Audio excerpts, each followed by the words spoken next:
Welcome to the Leo. Amaravati గురించి కానీ రాజధాని గురించి కానీ మాట్లాడే నైతిక అర్హత జగన్మోహన్ రెడ్డికి లేదు. ఎందుకు లేదు అంటున్నానంటే మన ఎన్నికల్లో ప్రజలు ఇచ్చినటువంటి తీర్పు అలాంటిది. నేను 3 రాజధానులతో ఎన్నికలకు వెళతాను, అదే ప్రజల మద్దతుగా భావిస్తానని చెప్పిన జగన్మోహన్ రెడ్డిని ప్రతిపక్ష హోదా కూడా ఇవ్వకుండా తిరస్కరించారు. సో కాబట్టి అది ప్రజలు యాక్సెప్ట్ చేయలేదని తెలిసిపోయింది. అయితే ఇప్పుడు జగన్మోహన్ రెడ్డి కొత్త పల్లవి అందుకున్నాడు. గత 5 సంవత్సరాలు కూడా మాట్లాడని కొన్ని కొత్త మాటలు మాట్లాడుకున్నాడు. అంటే ఒక రకంగా అమరావతి మీద కొత్త కుట్రకు తెర తీశాడు.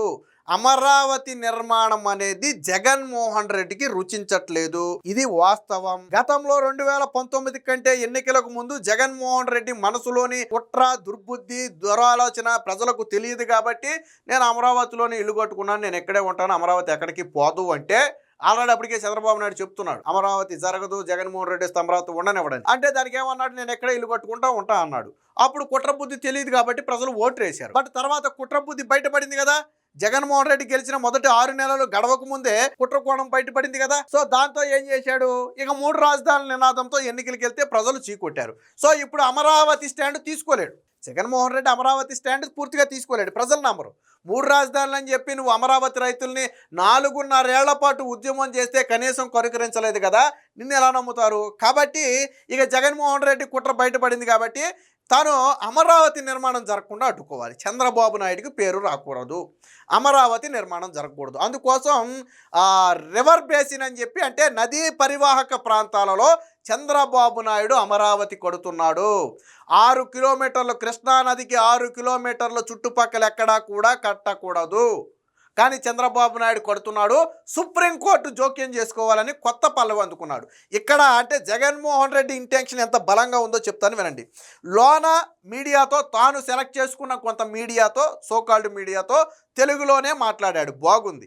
బయటకు వచ్చి నేషనల్ మీడియాని పిలిపించుకున్నాడు. బయటికి ఒక 5-6 నేషనల్ మీడియాలు వచ్చాయి, వాళ్ళతో ఇంగ్లీష్లో మాట్లాడాడు. ఏం మాట్లాడాడు, అసలు రాజ్యాంగంలో రాజధాని అనే పదమే లేదు, ముఖ్యమంత్రి ఎక్కడ కూర్చుంటే అక్కడే రాజధాని, అక్కడికే మంత్రులు వస్తారు, అక్కడికే హెచ్ఓడీలు వస్తారు, కాబట్టి అదే రాజధాని అన్నాడు. జగన్మోహన్ రెడ్డి పొద్దున్నే లేచి బాత్రూంలో కూర్చుంటాడు, రాజధాని అవుతుంది. ఇప్పుడు బెంగళూరులో కూర్చున్నాడు ఫర్ ఎగ్జాంపుల్ అనుకుందాం, అది రాజధాని అవుద్దా? జగన్మోహన్ రెడ్డి సీఎం అయితే లేదు, వెళ్ళి ఢిల్లీలో కూర్చుంటాడు, అది రాజధాని అవుద్దా? నోటికి అన్నమే కదా తినేది. మరి జగన్మోహన్ రెడ్డికి ఎవడు సలహాలు ఇచ్చే ధైర్యం కూడా చేయట్లేదు అనుకుంటా. మనం అలా మాట్లాడకూడదు, ఎక్కడ కూర్చుంటే అక్కడే రాజధాని అనే పదం మనం వాడకూడదు. అంటే ప్రపంచం మొత్తం ఒక విధానం ఫాలో అయితే నువ్వు అక్కడే ఒక విధానం ఫాలో అవుతావా? అంటే రాజధాని అనేది జగన్మోహన్ రెడ్డి ముడ్డు కట్టుకుని గిర్రం తిరుగుద్దా? ఆయన రోజు ఎటో ఒకటి వెళ్తుంటాడు, ఇక ఎటు వెళ్తే అదే రాజధాని. వైజాగ్లో ఉంటే వైజాగ్ రాజధాని, కర్నూలు ఉంటే కర్నూలు రాజధాని, విజయవాడలో ఉంటే విజయవాడలో రాజధాని, గాలిలో ఉంటే ఆ విమానంలో రాజధానా? సిగ్గులేదా? ఇక్కడ ఇంకో మాట చెప్పాడు జగన్మోహన్ రెడ్డి, ఏమన్నాడు, నదీ పరివాహక ప్రాంతానికి 6 కిలోమీటర్ల పరిధిలో కట్టడాలు కట్టకూడదు అన్నాడు. మరి నది నుంచి 2 కిలోమీటర్ల దూరం కూడా లేదు కదా, నీ ఇల్లు ఎందుకు కట్టావు? మిగతాయన్ని పక్కన పెడదాం, రాజధాని కూడా పక్కన పెడదాం కాసేపు. కృష్ణా నది నుంచి 2 కిలోమీటర్లు కూడా దూరం లేని నీ పరిధిలో నువ్వు ఎందుకు ఇల్లు కట్టావు? 6 కిలోమీటర్ల అవతల నువ్వు ఎందుకు ఇల్లు కట్టలా? రేపొద్దున జగన్మోహన్ రెడ్డి ఇల్లు కూల్చేయాలి. ముందు తాడేపల్లిలో జగన్మోహన్ రెడ్డి ఇల్లు కూల్చేయాలా, ఎందుకని నువ్వే అంద కదా. నువ్వు సుప్రీంకోర్టు ఇన్వాల్వ్ అవ్వాలన్నప్పుడు సుప్రీంకోర్టులో అదే చెప్తారు, ఎవడైతే కేసు చేసాడో ఆడే కట్టుకున్నాడని 2 కిలోమీటర్ల పరిధిలో ఇల్లు అడుగుద్ది సుప్రీంకోర్టు. ఏమైనా నువ్వు 2 కిలోమీటర్ల పరిధిలో ఇల్లు కట్టుకుని 6 కిలోమీటర్ల పరిధిలో ఎవడు ఉండకూడదని చెప్తావు ఏందని అడుగుతాడు. ఏం చెప్తావు సమాధానం? సాధారణంగా నది నుంచి 100 మీటర్ల పరిధి వరకు మాత్రమే నదీ పరివాహక ప్రాంతంగా ఉంటుంది. అది ఆల్రెడీ జలశక్తి శాఖ గుర్తించింది, నీటిపారుదల శాఖ అధికారులు దాన్ని నోటిఫై చేశారు. చుట్టూ 100 మీటర్ల పరిధి నదీ పరివాహక ప్రాంతం అంటే ఆ నది నుంచి చుట్టూ 100 మీటర్ల పరిధిలో కట్టడాలు కట్టకూడదు. కానీ ఎక్కడి నుంచి దాదాపుగా 2-3 కిలోమీటర్ల తర్వాత కడుతున్నారు. ఆ తర్వాత 2-3 గ్రామాలు ఉన్నాయి.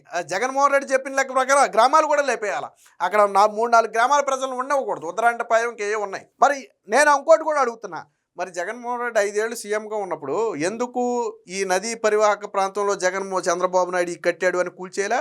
అసెంబ్లీ కావచ్చు, సెక్రటరేట్ కావచ్చు, లేదా హైకోర్టు కావచ్చు, ఎందుకు కూల్చేయలా? కూల్చేయచ్చు కదా, 6 కిలోమీటర్ల పరిధిలో కట్టాడని ఎందుకు కూల్చేయలా? మరి ఎందుకు నదీ పరివాహక ప్రాంతం అన్నప్పుడు మాట్లాడాలా, రివర్ బేసిన్ అని ఎందుకు మాట్లాడాలా? ఇప్పుడు కొత్త పల్లవి ఎందుకు అందుకున్నావు? అంటే మరొక కుట్ర, తన బుద్ధి బయటపడింది. అమరావతి రాజధాని అంటే నమ్మరు. నమ్మరు కాబట్టి అమరావతిని అడ్డుకోవాలి. ఎలా అడ్డుకోవాలి? సుప్రీంకోర్టులో కేసులు వేసి అడ్డుకోవాలి. ఆల్రెడీ వెళ్ళాడు. అమరావతిలో భూములు చంద్రబాబు నాయుడు దోచేశాడని ఏంటది ఇన్సైడ్ ట్రేడింగ్ అన్నారు. అసలు ఆ పదమే దానికి సంబంధించింది కాదని చెప్పింది కోర్టు. రెండోది ఇన్సైడ్ ట్రేడింగ్ ఎక్కడా జరిగినట్టు సెంటు భూమి జరిగినట్టుగా నిరూపించలేకపోయాడు జగన్మోహన్ రెడ్డి. 5 ఏళ్లలో అమరావతిలో ఇన్సైడ్ ట్రేడింగ్ జరిగిందని ఒక సెంటు భూమిలో నిరూపించలేకపోయాడు 5 ఏళ్ళు సీఎంగా ఉండి. సో కాబట్టి అది ఈ జగన్మోహన్ రెడ్డి ఆయన కొత్త డ్రామా ఏంటో ఒకసారి చూద్దాం. మళ్ళీ అదే విషయం, అమరావతిపై జగన్ కుట్రలు.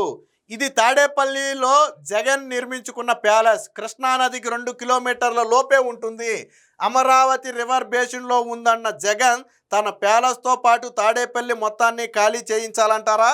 మరి అది కరెక్టే కదా, పాయింటే కదా. 6 కిలోమీటర్ల వరకు ఏం కట్టకూడదు అన్నప్పుడు నువ్వు ప్యాలెస్ ఎట్ట కట్టావు 2 కిలోమీటర్ల పరిధిలో? ఇంత చిన్న లాజిక్ ఎలా మిస్ అయ్యాయి జగన్మోహన్ రెడ్డి? లేని రివర్ బేసిన్ ను సృష్టించిన వైసీపీ నేత నదికి 6 కిలోమీటర్ల దూరంలో కోర్ క్యాపిటల్, ప్రభుత్వ ప్రధాన భూములన్నీ కూడా అక్కడే, కరకట్టకు 100 మీటర్ల వరకే రివర్ బేసిన్ అయినా కొత్త వాదన మొదలుపెట్టిన జగన్. రివర్ బేసిన్ లో రాజధాని కడతారా? ఇది సుప్రీం మార్గదర్శకాలకు విరుద్ధం. దీనిపై సుప్రీంకోర్టు జోక్యం చేసుకోవాలి. రాజ్యాంగంలో రాజధాని అనే పదమే లేదు. సీఎం ఎక్కడుంటే అదే రాజధాని జగన్. సో అంటే రివర్ బేసిన్ అంటే ఏంటో జగన్కు తెలుసా అని చెప్పి ఆయన మిడిమిడి జ్ఞానంతో మాట్లాడుతున్నారని చెప్పి మంత్రి నారాయణ కూడా కౌంటర్ ఇచ్చారు. అది వేరే విషయం అనుకోండి. ఒక పక్కేమో 2వ దశ భూసేకరణ ప్రారంభమైంది, ఇంకో పక్కేమో పార్లమెంట్లో అమరావతికి చట్టబద్ధత కల్పించే ప్రయత్నాలు జరుగుతుంటే వైసీపీ అధ్యక్షుడు మాజీ ముఖ్యమంత్రి జగన్ మరోసారి అమరావతిపై విషం చిమ్మారు. రాజ్యాంగంలో అసలు రాజధాని అనే పదమే లేదని పాత పాట పాడుతూనే నదీ పరివాహక ప్రాంతం రివర్ బేసిన్లో నిర్మాణాలు చేస్తున్నారని సుప్రీంకోర్టులు జోక్యం చేసుకోవాలని కొత్త పల్లవి అందుకున్నారు. అమరావతిని జాతీయ స్థాయిలో వివాదాస్పదం చేసేందుకు లేని రివర్ బేసిన్ను సృష్టించారు. ప్రస్తుతం రాజధానిలో శాశ్వత సచివాలయం, అసెంబ్లీ, హైకోర్టు, ఐకానిక్ భవనాలు నేలపాడు గ్రామ పరిధిలో నిర్మిస్తున్నారు. ఇది కోర్ క్యాపిటల్ ఏరియా. సో దీనికి సంబంధించిన మరింత వార్తను చూద్దాం. ఆ ప్రాంతం అనేది కృష్ణా నదికి 6 కిలోమీటర్ల దూరంలో ఉంటుంది. ఒకవేళ జగన్మోహన్ రెడ్డిది చెప్పేది నిజమే అయినా ఈ కోర్ క్యాపిటల్ ఏదైతే ఉందో అది నిజంగానే నది నుంచి 6 కిలోమీటర్ల దూరంలో ఉంది. వాస్తవానికి 6 కిలోమీటర్లు కాదు, 100 మీటర్ల వరకే దాని పరిధి. జగన్మోహన్ రెడ్డి చెప్పిన లెక్క చూసుకున్నా ఈ మెయిన్ కోర్ క్యాపిటల్ అంతా ఎక్కడుంది? 6 కిలోమీటర్ల అవతలే ఉంది. సో రాజధానిలోని E5, E6 రోడ్ల మధ్య ఈ నిర్మాణాలు వస్తున్నాయి. కృష్ణానది ప్రవాహం, ఆ తర్వాత కొంత దూరంలో వరదల సమయంలో ముంపును అడ్డుకునే కరకట్ట, ఆ కరకట్ట నుంచి 5-6 కిలోమీటర్ల దూరంలో కోర్ క్యాపిటల్ వస్తుంది.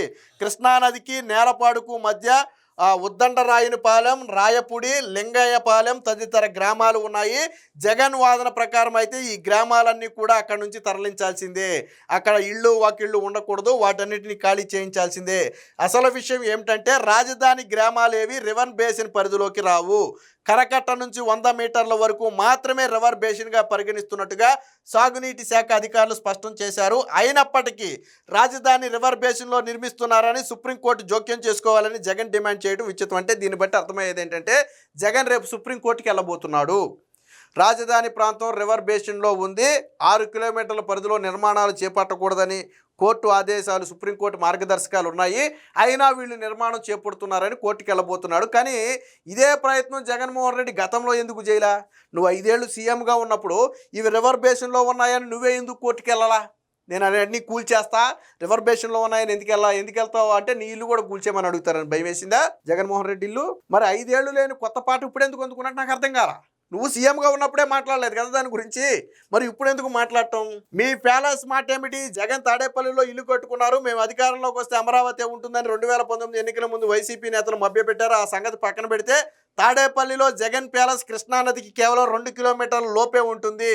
జగన్ లెక్కల ప్రకారం రివర్ బేసిన్లో ఉన్నట్టే కదా, మరి ఆయన తాడేపల్లి ప్యాలెస్ను ఖాళీ చేస్తారని చెప్పి అడిగారు. ఆంగ్లమరణం అంటే ఇది జాతీయ మీడియాతో కట్టింది. ఇక అంటే కేవలం జగన్మోహన్ రెడ్డి కోర్టుకు వెళ్ళి అమరావతి నిర్మాణం వేగంగా జరుగుతుంది. జగన్మోహన్ రెడ్డికి ఇక్కడ నచ్చని విషయం ఏంటంటే చంద్రబాబు నాయుడు గారు 2027, 2028 నాటికి మొదటి దశ అమరావతి కంప్లీట్ చేస్తామని చెప్పి హామీ ఇచ్చారు.